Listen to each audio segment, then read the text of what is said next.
What up, everybody? Welcome to another episode of Let's Ask Paul. My name is Paul Abernathy. Welcome to the podcast where we answer your pressing code questions and we give you my opinion and then, of course, an interpretation. And you're free to send in your questions by going to paulabernathy.com. It's free. It doesn't cost you a dime. And you can send it in. Remember, you're asking for my opinion or my interpretation. And so I'm going to do that today. Now, I'm going to give you one today. On today's question, I think I originally responded via email back to this person. And as I got to thinking about it, I'm like, well, you know what? Jurisdiction, I know what we would do in jurisdictions that I worked in, but we might look at this differently. So I decided to elevate this one up to a podcast so I can explain the intent behind it, and so that the actual person who submitted it kind of gets a bigger scope of what we're talking about here. Because a lot of times in my email responses, they're pretty short because I'm busy, but I wanted to elaborate on it and take the time. So it was selected. So that's what we're going to talk about in today's episode. Again, today's show is sponsored by Electrical Code Academy Incorporated, which is a website, electricalcodeacademy.com.net or .org. Will take you to our site where we teach people the National Electrical Code, right? Preparing for exams or just learning the NEC. Of course, we have post-licensing courses like residential, commercial, grounding and bonding, industrial, and electricity 101. All those type of things are available. So check it out over on our website if you want to, continue your learning once you get past licensure, because you always want to strive to be better. But if you're preparing for an exam, or if you have a bunch of guys that just want to get your whole company better wrapped around the code, then, our fast track programs are perfect for that. So check those out over on our website, electricalcodeacademy.com.net or .org. All right. Okay. So let's get into today's question. So today's question says, a raised floor for something such as a theater room, would you consider the face of the raised floor as wall space and require a receptacle outlet? Kind of thinking of the seat in front of the raised section. Would that fall under the wall space, as I couldn't find a minimum height requirement, only horizontal spacing, which would require it? Okay, so I'm going to respond back to this. Now, there's two ways that you can look at this, and being that I was ahead of jurisdictions for some time, kind of two ways that we would kind of approach this, because again, depending on the height and not knowing, and based on the question, it's a raised floor, so I'm not imagining that it's up very high. So it could be no different than a step up to a raised floor, and then of course it steps up to another one, steps up to another. I can't imagine there's a big difference between the different levels anyway. So in my mind, originally when I answered this question via email, I'm thinking we're just talking about a slight rise up into the floor. It's just a raised floor. But as I got to thinking about this, I'm thinking, well, what if they actually built the platform up and it was up 12 inches, 15 inches, 16 inches, and you got that front surface that runs across. So the question is that a wall? That becomes the question, right? So it kind of warrants a little deeper thought in this, because I can see where an AHJ could go in a different direction. Then I'll tell you what my opinion is of it.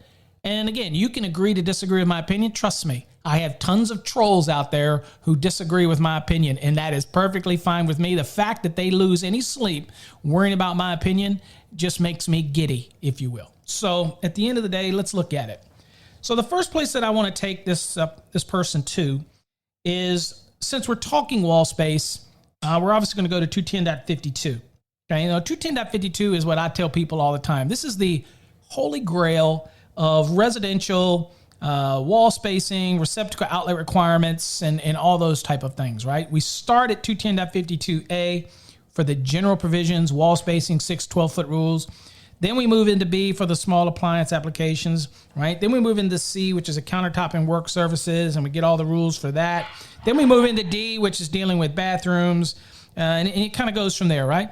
So we can't really start this without examining the wall space requirement. And what is a wall space? What's the definition of it, if we even have one?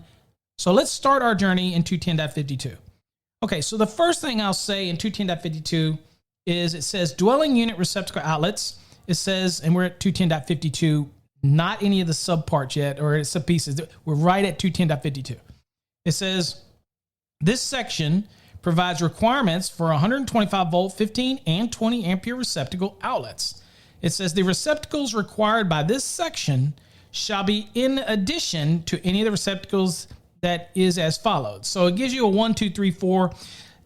Any of these that are listed in 1, 2, 3, 4 can be there, but they don't meet the requirements that subsequently we're going to be talking about in 210.52a.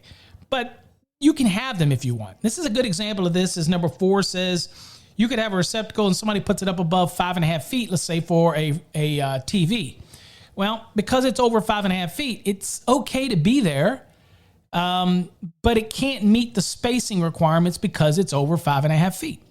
So what do? You drop it down below 5.5 feet and you're good to go. All right. So at the end of the day, these are in addition to what the requirements are going to be in 210.52a. And that's what we're kind of talking about. All right. So now it takes us to the general provision, and I'll get to answering the question, but I can't miss an opportunity to do a lesson, as you all know. So let's look at general provision. In every kitchen, family room, dining room, living room, parlor, library, den, sunroom, bedroom, recreation room, or similar room or area of a dwelling unit, receptacle outlets shall be installed in accordance with the general provisions specified in 210.52a1 through a4.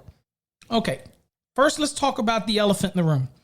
So you called it a theater room. Maybe it's marked that way. Maybe that's what your room is. Okay. So the first thing we have to try to wrap our head around is, since this is not the type of room that's listed under the general provision here, is it similar to any of these rooms? Is it similar to these areas within a dwelling? Well, I guess loosely you could say it's similar to a living room. Because, just because you can watch TV in every room doesn't make a living room a theater room. I'm just trying to state the obvious here. Could you call it a den? Could you call it a parlor? It's not a bedroom, right? Doesn't necessarily qualify as a bedroom. Is it a sunroom? Okay, so the first argument somebody could make is that if you defined it as a theater room or media room, it doesn't necessarily meet this list here. I mean, there's a reason we give a list of different things here, but that doesn't necessarily meet it. But let's go on with the premise that it's similar to one of these. Okay. All right. So, because that's what that catch-all is, or similar room. You can argue the HJ's got to make this call. If it's similar to one of these rooms, it looks like it looks like a recreation room. You're going to be obviously recreating in it. Okay. Whatever that means. So you're going to be having recreation. You're watching movies. Okay, so we're going to say it's similar to a recreation room. Okay, check.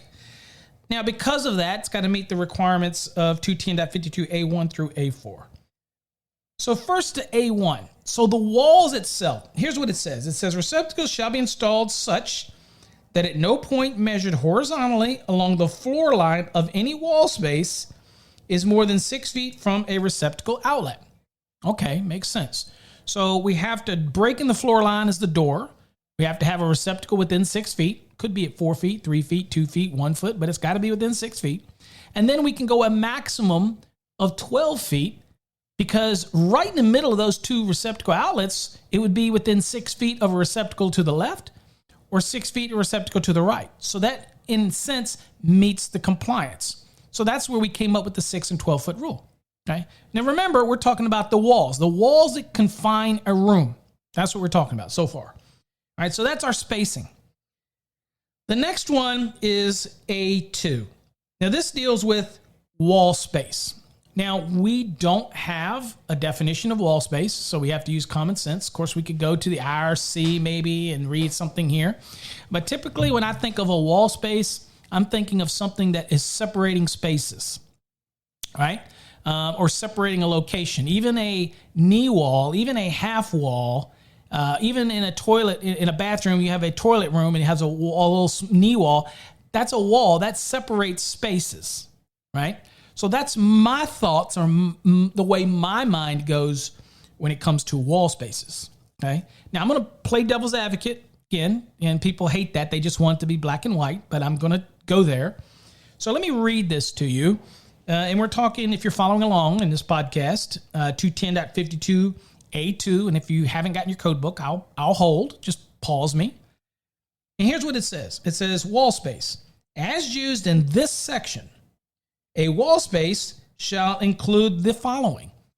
Number 1, any space 2 feet or more in width, including space measured around corners and unbroken along the floor line by doorways or similar openings, fireplaces, and fixed cabinets that do not have countertops or similar work surfaces. So that's the first one.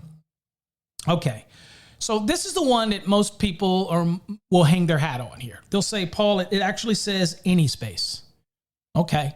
And we have no height requirement, except for we know that if it was considered wall space, then we do have a height requirement. It can't have a receptacle outlet higher than 5.5 feet. We saw that in 210.52 item number 4 for that receptacle to count in that wall space requirement, right?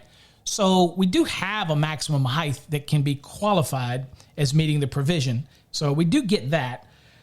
The key here is it a wall space?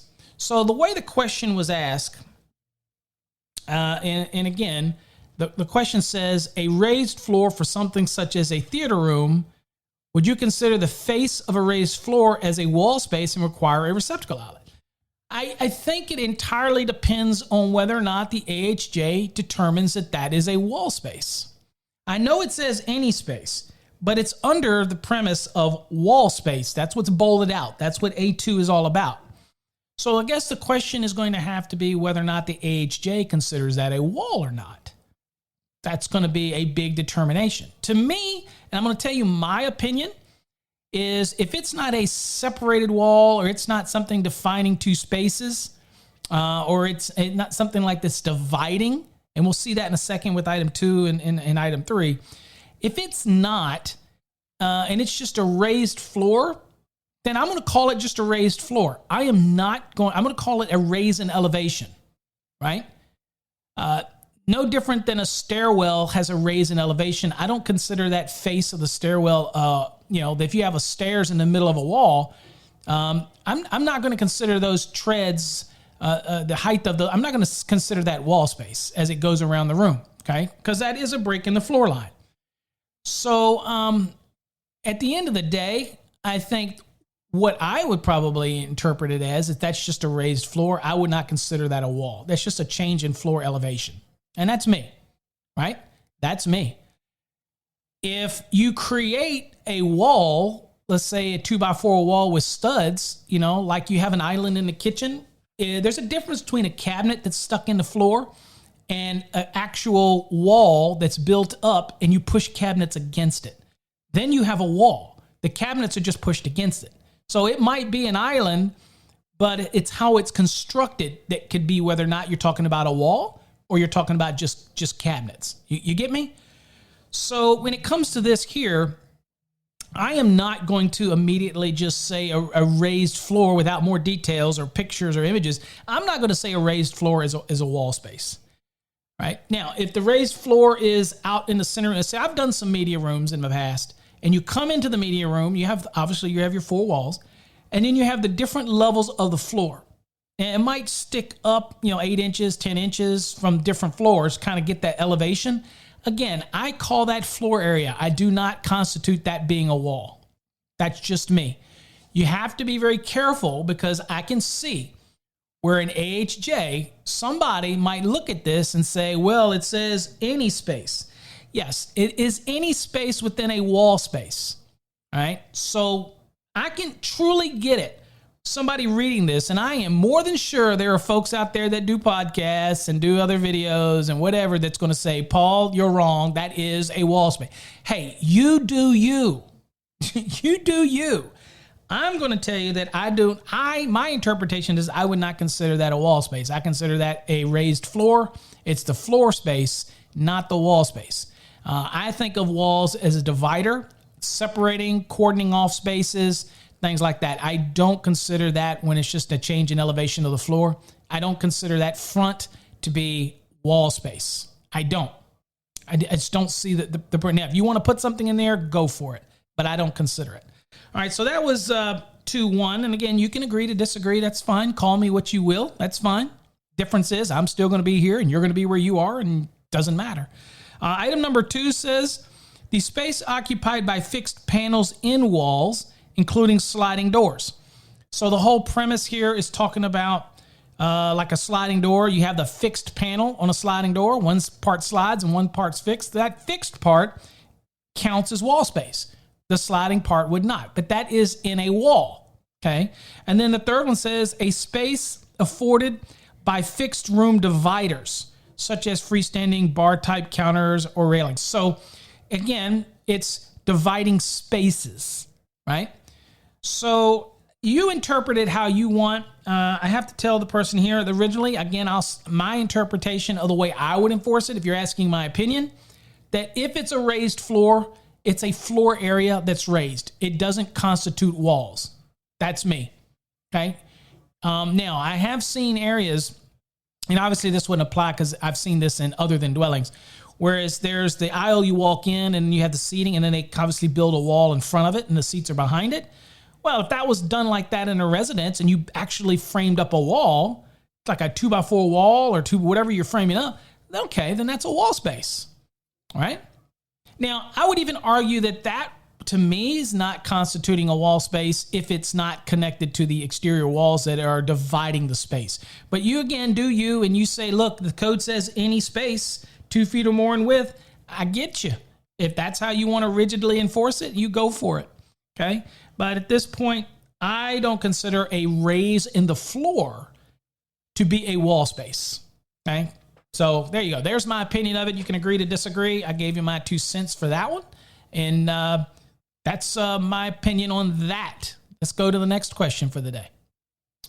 All right. See, the next question we have on the agenda, and I'll remind you that I'll have tons of these Ask Pauls coming out, and hopefully you like them. Let us know you like them. Go to Ask Paul. Go to paulabernathy.com. Let us know. You know what? You can send in questions, but you can also send us a little note saying, hey, Paul, I love the podcast. Again, and you know what? If you'd like to see video versions of these, you got to let us know. Otherwise, we're going to keep with the podcasts because they're much easier to do than the videos. But our studio is so changing. I am so proud of the lighting system and the new cameras. We've got 3 cameras running now. I have overhead camera, frontal camera, and hopefully by the summer, we're going to actually add a mobile cam so I can start doing some in the field reviews. And a lot of people, we're going to start doing some installation, small little tidbits stuff later on in conjunction with Encore Wire because they're building me a training facility. So again, it's going to be amazing, and we're going to partner up with that. So it should be awesome. So anyway, so much stuff going on. Again, y'all made it all happen, and we appreciate you for doing that. Okay, let's go next to the next question here. It says, hi, Paul. Can you please go over the 6-foot tap rule when dealing with 2x2s or 2x4 luminaires in a ceiling grid?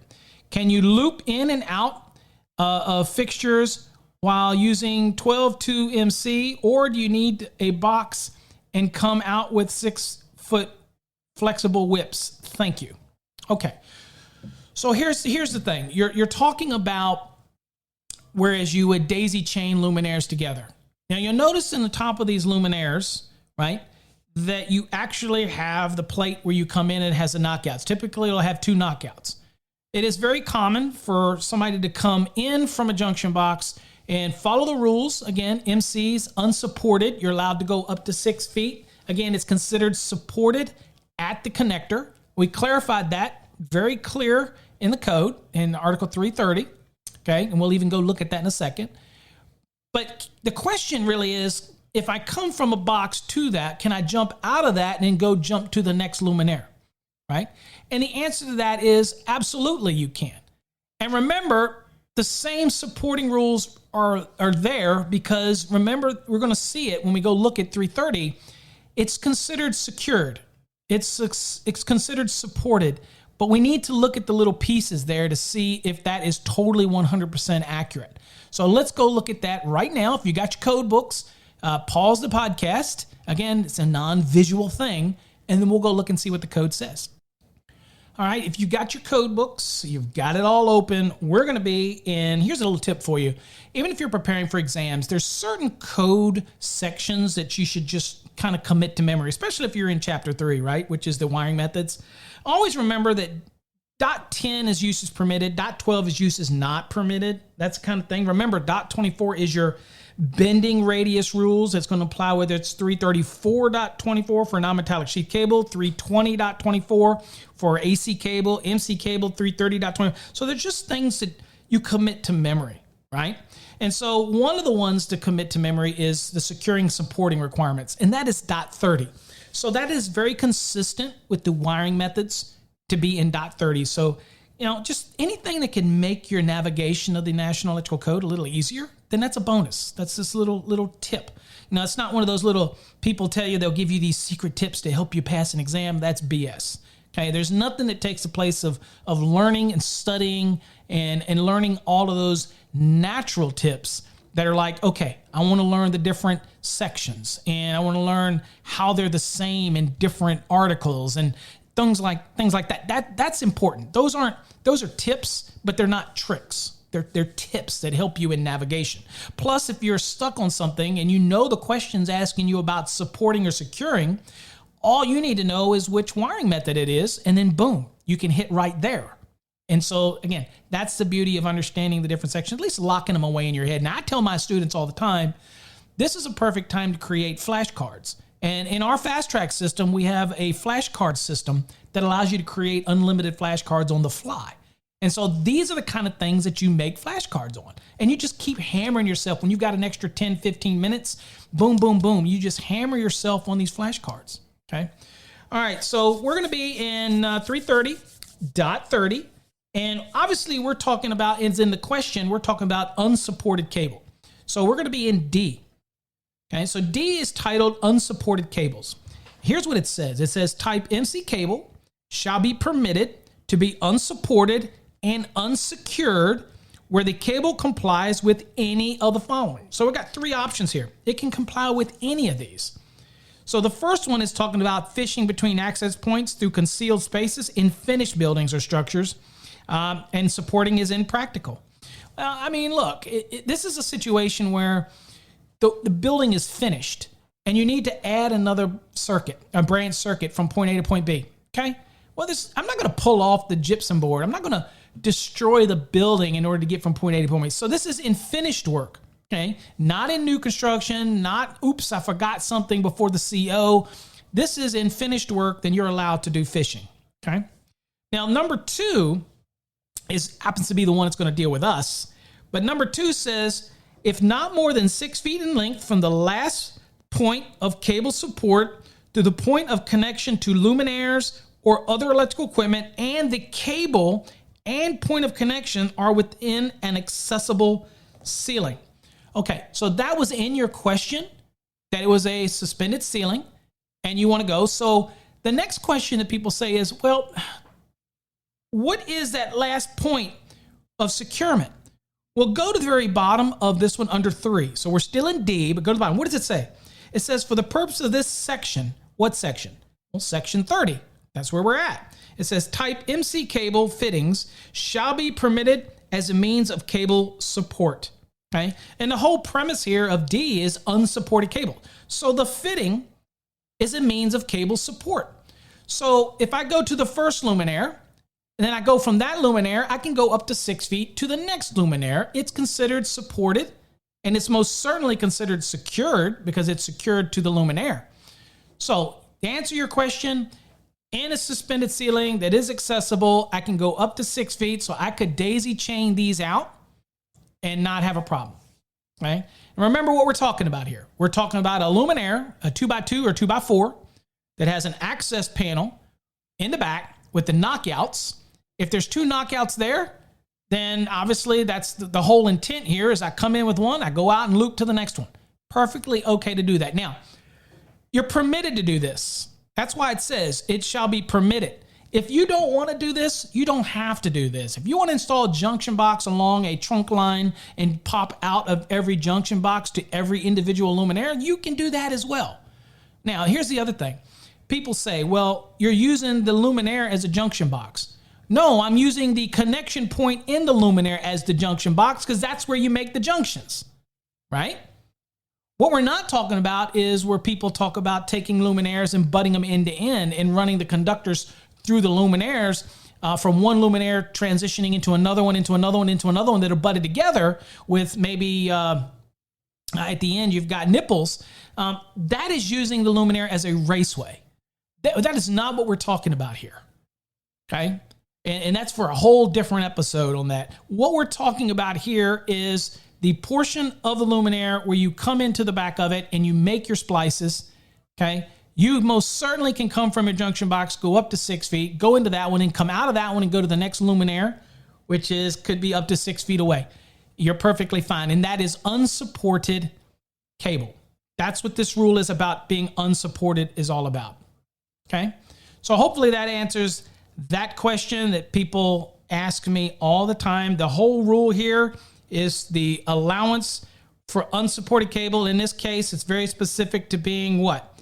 In an accessible ceiling. If it was not accessible, then this rule is not going to apply, right? So hopefully that answers that question for the submitter. Again, that's what you do. You go to paulabernathy.com, you submit it, and as I tell my trolls out there, you can either agree with me or disagree. You know what? We eagerly await your podcast, and you do your thing. I'll do my thing, right? Okay. All right, let's see here. So we have a question from one of our fast track students that's submitted here. So we'll address this question. So we're going to knock out 3 today. He says, "Hey Paul, I'm currently enrolled in the fast tracks program and I'm working through load calculations." So that tells me he's probably in unit 8 of our fast tracks program. He says, "I have a couple of questions for you. Let's say my largest motor load is a 240 volt motor. Okay. When I go to calculating 25% of my largest motor, I understand, no problem. But what about when I calculate my neutral load? Would I skip to my largest motor load that is 115 volt load? Or would I still use the original largest motor load that I used in the original calculation?" Okay. He says, "Also, what is the largest motor load considered? The motor with the most amps or the motor with the highest VA?" Okay. Well, ultimately, at the end of the day, it's the second part of that question is it's not going to matter because typically the one with the largest amps is ultimately going to be the one that has the largest VA. So that ends up, probably being a moot itself. But let's get back to the question, especially in single family and in this case, single phase. Now let's get back to the question. The question's pretty simple. You have to take the largest motor at 125%. Okay. So all you're trying to do is you've already probably captured the largest motor in your appliances. Even if you've applied a demand factor or not, you've captured the largest motor. So here, when we're looking for the largest motor, we're trying to follow the rules that are stipulated in Article 220, because again, motors are typically taken at 125%. And so we have to follow those rules. So all we're doing in here is following the rules that are stipulated. And let's see here, I'm going to go to it so I can quote it to you. Is 220.50. Now, 220.50 doesn't necessarily say take that additional 25%, but the references that it gives point you to every location that's talking about taking this motor at 125%. So all we're trying to do is capture that missing 25% in our typical load calc. So that's all we're really doing. People would like it to say that here, but you have to kind of get there by assuming that because of the way it's structured in 220.50. Okay. So you take the largest motor and that is going to be your additional 25% contribution to that load calculation. Now in the real world, that little small amount's probably not going to make a hill of beans, right? In the real world. On an exam, it could make a difference. And if I was designing a question, I might design a question where that little extra 25% of the largest motor might bump me up into a different size conductor or something. So again, you can see how people think when it comes to an exam. Now, the real question is talking about the neutral calculation. Now, the first thing to remember is that if the load that we're doing is different when it comes to the ungrounded conductors and sizing the actual load. When it comes to the neutral conductor or the grounded conductor, we're only trying to capture those loads that actually contribute to neutral current. And so your 3 VA per square foot, your minimum of 2 small appliance branch circuits, your laundry circuit, all of those are 120 volt systems. They're all going to have neutral current. So you account for those. Any of your appliances, and you're following the same concept if we're doing the standard method. All of my appliances that are 120 or 115 volt, they're going to give a contribution. So you take those into consideration, right? So that's what. You forget any of your 240 volt loads because they don't add a neutral contribution. Now, when it comes down to where the question really is, when you're comparing heat versus AC, and we're following the rules of non-coincident load in 220.60, which is not always heat versus AC, but in residential, that typically is the one we all point to. When you're looking at the two, you got to remember that you do the exercise to size your service where you're comparing the heat versus the AC. But when it comes to the neutral, you got to realize that your heat probably is not going to be 120, right? That's going to be 240. So that doesn't have a contribution. But you do have an air handler that is probably 120 or might even be characterized as a 115 because of a horsepower rating. That does contribute neutral. Also remember that you have AC current that probably is, except for the air conditioning condenser, you've probably got other motors that are going to be 115, right? So got to remember, you're not doing a non-coincident comparison when it comes to the neutral. You're taking the neutral loads and you're using those. Now, when it comes to the largest motor, you still have to account for that with the neutral. But you're going to take the largest motor that is a 120 or 115 volt that's actually going to contribute to the neutral current, right? Makes sense? So that's what you're doing. So when you do your calculation for your sizing of your ungrounded hot conductors, once you're done with that, be done with that. Now you're moving to your neutral, and your neutral loads are going to be those that actually add a contribution to the actual neutral current, the maximum unbalanced or imbalanced or whatever you want to say it, load. So that's what you're trying to account for. So hopefully that answers your question on how you do that. So again, you would never consider the 240 volt load of a motor, for example, in the neutral calculation.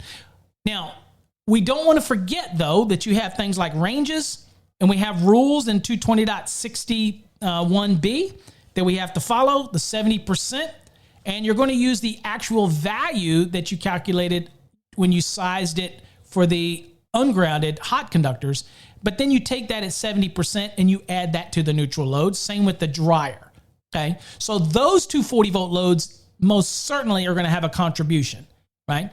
But other than those, none of the other loads are going to have any neutral current, so they don't have any contribution. So you're going to be focusing on those that do have a neutral contribution when you're doing this load calculation and sizing the neutral. Okay, makes sense?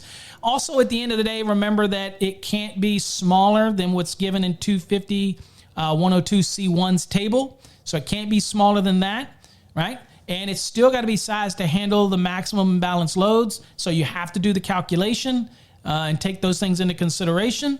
But other than that, that should answer your question. So hopefully I've answered 3 questions on today's Let's Ask Paul. You know that you can reach out to me at paulabernathy.com.